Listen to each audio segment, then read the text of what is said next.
not that type of, I'm not overthinking na kaya sila po yung nanalo because the organization wanted to have winners na first time lang. Nagkataon lang din siguro. But performance-wise, these girls deserve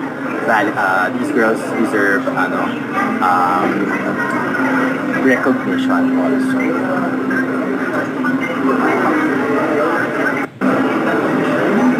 Nababalance po namin yung aming information at yung aming pong nasasabi. Kasi ayaw naman din po namin magsalita ng hindi po namin confirm or hindi po kami minsan yung nakakakita.